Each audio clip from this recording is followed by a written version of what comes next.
This is Kural Media, your trusted source for global news. இது குரல் media செய்திகள்.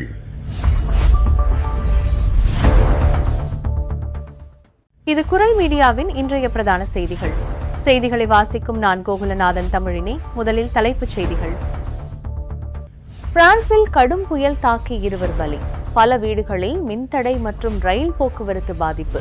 உலக கிண்ண அரையிறுதியில் பிரான்சின் தோல்வியை தொடர்ந்து பாரிஸ் உள்ளிட்ட நகரங்களில் வன்முறையில் ஈடுபட்ட ரசிகர்கள். ஆகஸ்ட் 1 முதல் மின்சார கட்டணம் 2.5% உயர்வு. எரிசக்தி ஒழுங்குமுறை ஆணையத்தின் பரிந்துரைக்கு அரசு ஒப்புதல். பாரிஸின் 17ஆம் வட்டாரத்தில் உள்ள அடுக்குமாடி குடியிருப்பில் தீ விபத்து. குடியிருப்பாளர்கள் பாதுகாப்பாக வெளியேற்றம். ஐரோப்பிய ஒன்றியத்தின் புதிய விமான பயணிகளின் உரிமைகளை வலுப்படுத்தும் விதிகள். கூடுதல் கட்டணங்களுக்கு தடை.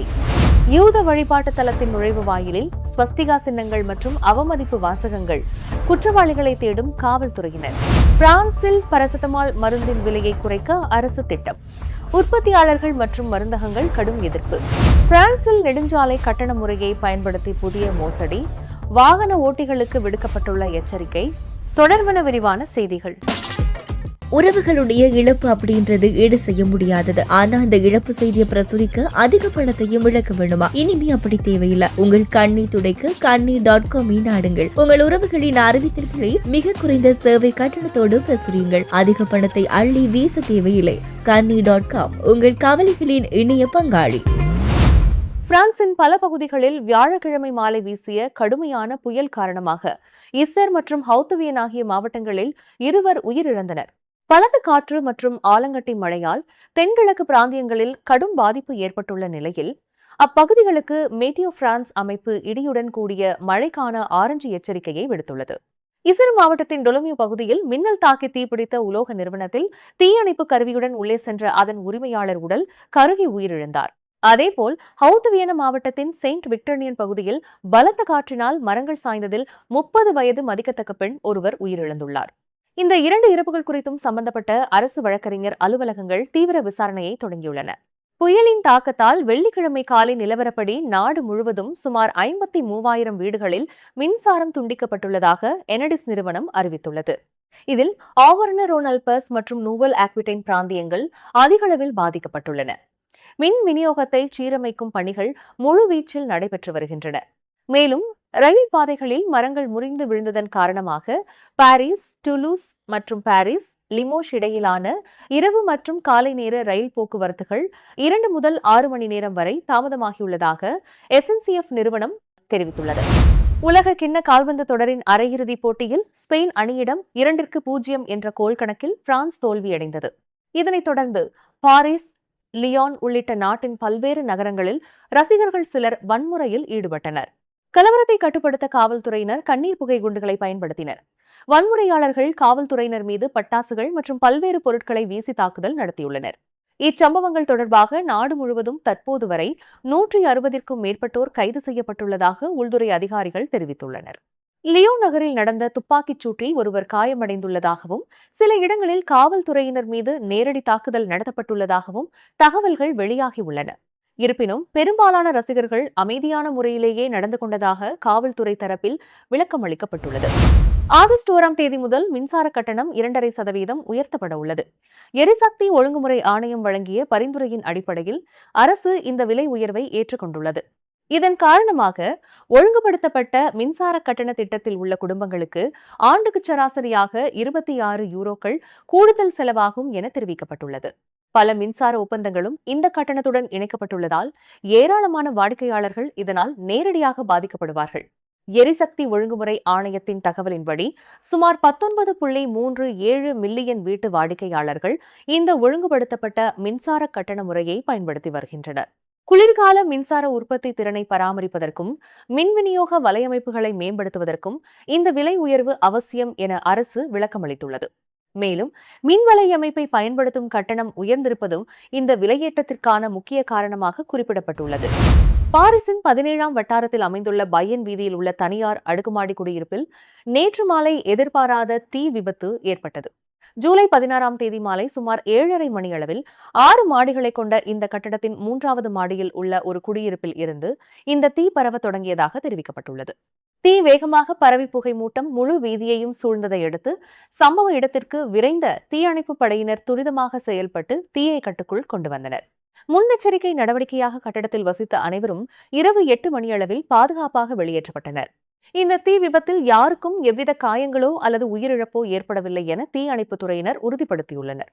மேலும் இச்சம்பவம் குறித்து பாரிஸின் 17ஆம் வட்டார மேயர் ஜோஃப்ராய் புலார் மீட்பு பணிகளை நேரடியாக பார்வையிட்டு நிலைமையை கண்காணித்து வருவதாக தெரிவித்துள்ளார்.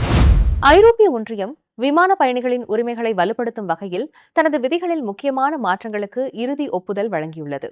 இந்த புதிய விதிகளின்படி 14 வயதுக்குட்பட்ட குழந்தைகள் தங்களது பெற்றோர் அல்லது உடன் பயணம் செய்யும் பெரியவர்களுடன் அருகருகே அமர்வதற்கு கூடுதல் கட்டணம் வசூலிக்கக்கூடாது என உத்தரவிடப்பட்டுள்ளது.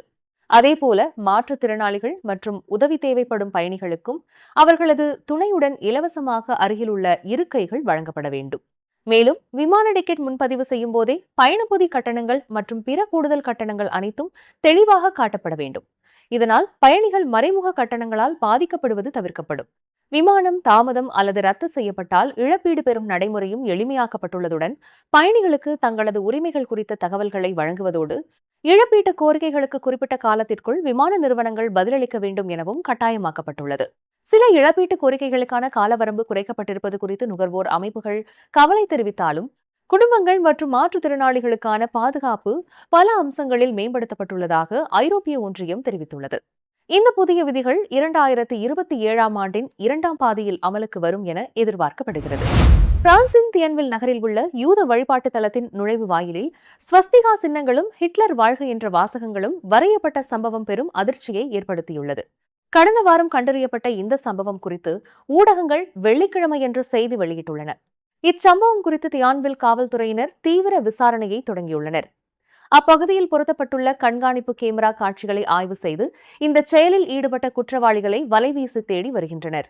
2ஆம் உலகப் போரின் போது யூதர்கள் பெருமளவில் கைது செய்யப்பட்ட வெல்டிவ் நினைவு நிகழ்வுகள் நடைபெற உள்ள நிலையில் அதற்கு சில நாட்களுக்கு முன்பாகவே இந்த அவமதிப்பு செயல் அரங்கேறியுள்ளது. பிசினஸ் பண்றீங்களா? ஆனா இன்னும் ப்ராப்பர் வெப்சைட் இல்லையா? வெப்சைட் டிசைன் ரொம்ப காஸ்ட்லின்னு நினைச்சு இது வரைக்கும் ஸ்டார்ட் பண்ணாம விட்டுருக்கீங்களா? இப்ப அந்த கவலை எல்லாத்துக்குமே முடிவு. உங்களுக்கு தேவையான அனைத்து வகையான இணையதளங்களையும் புதிதா உருவாக்கவும், மேலும் உங்க பழைய இணையதளங்களை நவீன மற்றும் அழகான டிசைன்களை மேம்படுத்தவும் மிக குறைந்த விலையில் நாம் செய்து தருகிறோம். இந்த சிறப்பு வாய்ப்பு குறிப்பிட்ட காலம் வரை மாத்திரமே வழங்கப்படும். மேலதிக விவரங்களுக்கு இப்பவே தொடர்பு கொள்ளுங்க. 07798574445. பிரான்ஸ் அரசு பாராசிட்டமால் மருந்தின் விலையை ஒவ்வொரு பெட்டிக்கும் 10 சென்ட் குறைக்க திட்டமிட்டுள்ளது. இதன் மூலம் அரசின் சமூக பாதுகாப்பு துறைக்கு ஆண்டுக்கு சுமார் 30 மில்லியன் யூரோக்கள் சேமிக்க முடியும் என தெரிவிக்கப்பட்டுள்ளது. பொதுமக்களுக்கு இது சாதகமாக அமைந்தாலும் மருந்து உற்பத்தியாளர்கள் மற்றும் மருந்தகங்கள் இதற்கு பெரும் எதிர்ப்பு தெரிவித்துள்ளன.